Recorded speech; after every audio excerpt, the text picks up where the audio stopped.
Jo Davison, since I know you, you have been very driven, entrepreneurial, running your own business, a mother, very successful, a great wife, great role model. So, how would you describe yourself?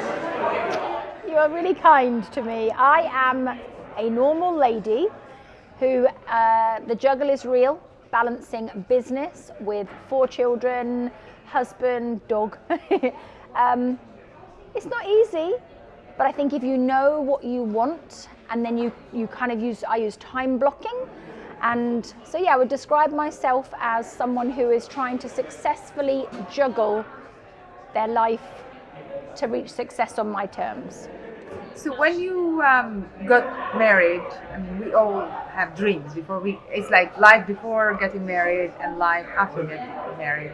So when you got married, did you have a kind of vision how you want to run your life, how your family is going to be, how independent you are going to be with your business? Did you have a kind of picture? How is this journey going to lead you? I think that I just trusted my gut, which doesn't sound the best thing to say, I think. However, I knew that I was supposed to be with the man that I ended up marrying. We're not Romeo and Juliet, so I'm not sat here saying we've got this wonderful thing, but I know how blessed I am, and he knows how blessed he is, and together we continually work on combining businesses that we run together, businesses we have separately, the children, trying to be the best parents we can, the best partner to each other. And it's not easy, but I think I didn't necessarily have that vision from the outset, but I certainly am very clear of what we want to create. And we review that regularly to make sure that even though we're trying to be successful as a couple, we're also supporting what we want to do individually as well. And I think that's a big key to it. Yeah, and now you have been doing this successfully with different adventures that you have started together. What have been the main challenges as first doing business with your husband, but in the same time being a mother and running your business, but also teaching other people, other women, mompreneurs, how to live in their own terms? Yeah, I think time has to be up there. And I hear this a lot from other women, how do you manage it all? And I think there's a couple of things I would say, non-negotiables. So before I had children, I would be working all hours. Once I started introducing children, I now have a set of rules. I don't start events if I'm running an event or having a meeting or anything before 9:30, because from waking up till 9, I am mummy. I can give my full attention to them. I then have half an hour or so for me, or I might want to have breakfast with my husband or whatever. And then I can go as the entrepreneurial womanpreneur I want to be. Otherwise, I would turn up stressed, try to do everything. So if a client said to me, we don't call them clients, we call them blue cows, but if a blue cow said to me, can I speak to you at 8 a.m? It's a no from me. It doesn't matter who they are, because I am being mummy then. So that really helps me. And I think a lot of women try and do everything all at once. We think about wearing hats, and so we're wearing the business owner hat, the mummy hat, the wife or partner hat, and they can weigh us down. So I decided non-negotiables. What hats do I want to wear in life? To me, I want to be successful in business, and I want to help everyone be successful. But I want to be the best mum I can be, and I want to be the best wife I can be, and I want to continue that, because that, to me, other success can come and go, money can come and go, people can come and go, but they are my people. And it seems you have found the formula, because probably that is one of the biggest challenges that many women face when they are in the dilemma to start their own business, because they feel that guilty moment where they say, okay, but if I'm running my business or following my career, I'm going to neglect my children. And seeing a woman like you with 4 children, very successful career, and always full of energy, positivity. So where did you get this formula? What is it? Yeah, I think that it's a decision, how we respond. In the words, is it Tony Robbins who tells us we can't control what happens to us, but we can control how we respond to what happens to us? So I think there's a bit of that. I think setting the non-negotiables, deciding the hats I most want to wear, hanging out with other blue cows, inspired friends, that you're making sure you're having conversations that lift you up and help you grow. And if you are having a tough time, that you've got a safe space where you can be vulnerable, particularly because in business, you're showing other people, you're mentoring them, you're helping them. So you need that space as well where you can be vulnerable and you can say, I'm having a tough time. And I think then keeping on working on it and knowing when you need some time off, which we find hard sometimes, don't we? Yeah, that's the key point, because being a woman, sometimes we find it hard to say no. We do. It looks like you have learned how to say that no and how to keep the boundaries. And also, as we take ourselves in this entrepreneurial journey, there are moments where we feel like, whoa, wow, we're changing the world. This is great, this is amazing. But then there are days where we feel down, where we feel like we're just breaking the wall and it's not going to happen. All the dreams that we had, they look falling apart. So how do you see yourself when you have this kind of? Yeah, I think it's really important to say that, because I think a lot of people might look at other people that they think are successful and think they never have those days and they never have doubts and they never have imposter syndrome, and it's just not true. We all have that. I think on the days where I feel like frustrated or upset about something, is if it's really bad, take a day off, step away from it, regroup is important. I then think it comes back to, again, your own mindset and what you're telling yourself. You know, we can terrorize ourselves by what we tell ourselves in our head, or we can big ourselves up. And the other thing is who you surround yourself with. And on those days, you've got to reach out and say, I'm having one of those days. And hopefully you've got someone around you who's a fellow blue cow who says, listen, remember who you are. Because people can say mean things, they can do mean things, we can say and do mean things to ourselves. But we've got to remember where we want to go. Is what I'm doing right now taking me towards that? And if it's not, step back and regroup. So have you had moments in life where you felt like it's hard, it's tough? Yes. Probably I mean, there are also moments where we want to quit. Yes. Because we feel exhausted, yes, overwhelmed and burnt out. And how do you deal with these moments? Yeah, it's really hard. I think that there's a couple of moments, I think, when I'd first had children and I went back to work very early. I didn't feel I had a choice. That was really, really tough. And I knew that I wanted to have other children. I was like, I need a different formula for this. I need to have a business that can give me more passive income. I don't have to be there all the time, working hard and sacrificing myself and my family life. So I think thinking back to that and being motivated, I never want to go back to that, is really important.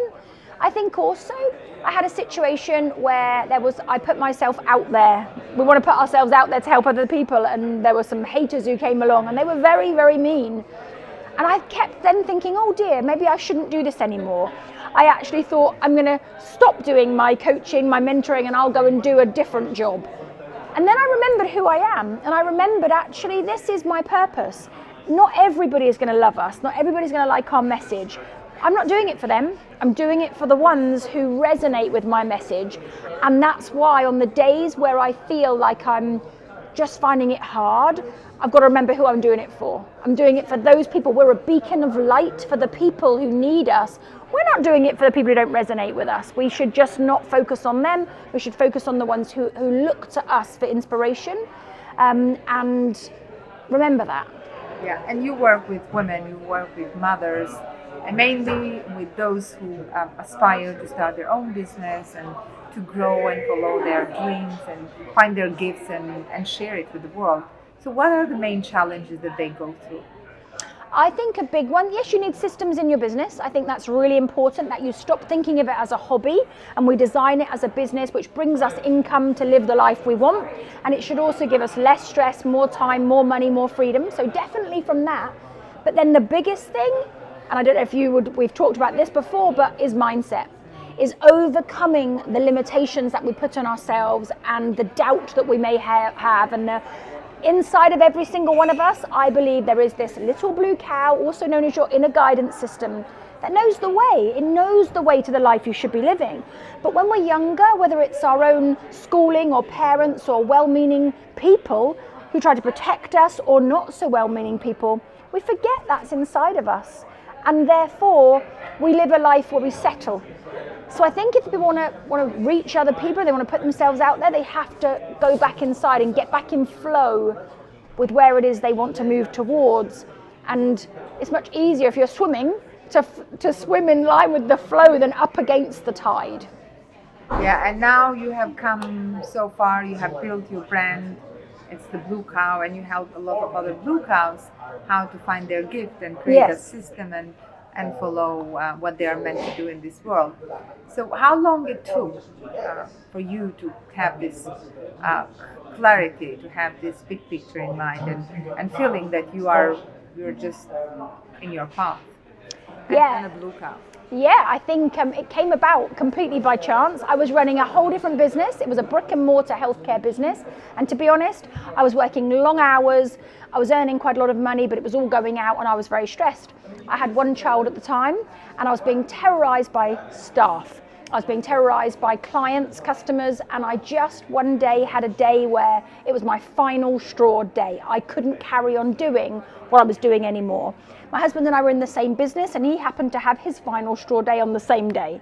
So we're like, okay, what are we going to do? I'd almost said to him, if this was a job, I'd resign from it. It's my business, I can't resign from it, but I've had enough. Something has to change or we need to shut it and go and do something else. I was at that moment. And we had one child and I said to him, right, we'll take the day off, what would you like us to do? And he said, I want you to watch my favourite TV programmes with me. I'm not being funny, I was stressed out. The last thing I wanted to do was start watching cartoons on the telly, but I was like, okay. So there I was on the settee, I was here, my eldest son, or my only son at the time, Harry was there, and Steve, my husband, was on the other side, and on came a cartoon. And the cartoon was about a cow. And so there was a normal field with normal cows doing their thing, and then in came this cow that was different. But she was different, not only was she different in colour, because she was blue, but she was dynamic, optimistic, positive. She wanted to explore the world outside her field, and she didn't want to settle anymore. And the next thing was, we watched the cartoon, and the cows in the field started to just really disencourage Blue Cow. She wanted to go and explore, and they were like, everybody knows cows can't do this. And I could relate to Blue Cow. I was sat there watching this cartoon thinking, hold on a sec, I can really relate to what is going on. So we were sat at the end of the cartoon and we were like, whoa, that is much more profound than it needed to be. And we started to have a conversation about if we showed up as Blue Cows in our business, how would we be? We'd be optimistic and positive and dynamic, and we would not settle for team members or staff or the wrong fit clients or working too many hours for not enough money. And I was sat there thinking, okay, I can be a Blue Cow. But then my little son was the one who looked at me and went, Mum, you're not a Blue Cow. You're stressed and you're crying. In little boy language was saying you're stressed and you're crying and it was the biggest wake up at all, because I was like, oh, hold on, I'm trying to be great in business, but if I'm not being great there and I'm still not being the great mum I want, then I need to reimagine my life. So I decided to become a Blue Cow. That's how it began. I began to start thinking differently and change who I was showing up to the world as. And I started spreading this Blue Cow message. And then I know it changed because I was in Italy. I'm from the UK, but I was in Italy speaking at an event. And I was walking down this lovely road near the Colosseum with my husband, and suddenly I heard someone shout out, "It's the Blue Cow lady." And I went, what? And it was a speaker who I'd seen speak on the stage in America. I'd never met him. And he was running down the road going, "It's the Blue Cow lady, it's the Blue Cow lady. I'm so inspired by your Blue Cow message." And I was so shocked. I was like, oh my goodness me. Since then, I've had lots of people, yes, we've helped them in business, but helping them unleash their inner Blue Cow. And helped business growth, yes. Financials, yes. But saved marriages, empowered people to leave marriages, allow people to have more time with their kids, better relationships. I've had people who've said, because I heard your message, you saved my life. I've had stories of people who told me, one person came to an event and said, I decided I was going to actually jump in front of a train before the event. I've spent time in this Blue Cow world and now I'm going to go and seek help from that. So I knew then, this changes lives. And then, without going into too many personal details, I knew the impact it was having quite recently when one of our Blue Cow community sadly passed away very suddenly, very young and very sudden. And she was a big part of our world. And then her lovely family and her awesome husband and her children told me that when she was going to her funeral, they'd actually put one of our books in with her, in her coffin, because it was going to help her in her next life as a Blue Cow.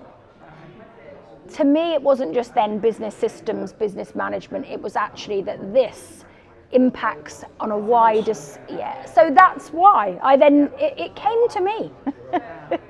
And it's hard because life takes over and you get diluted and you get your message and you get stressed or you get overwhelmed or busy. And it's trying to stay true to what your mission is. When you know what it is, you've got to go and follow it, even though you know the road ahead is hard.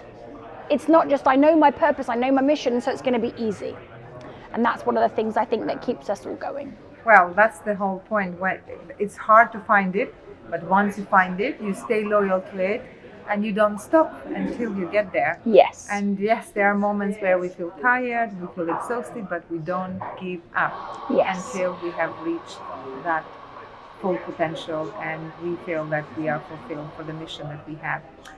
Wow. So this is now a message for Women's Day. What if a woman is listening to you right now and is waiting for a message? What would be that message? I would say to that woman, you are enough right now to be, do, have, earn and create anything that you truly think is your mission.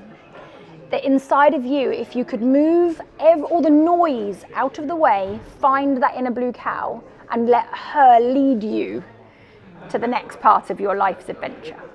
Yeah, that's very powerful, and thank you so much for sharing it with us. Thank you so much for having me here.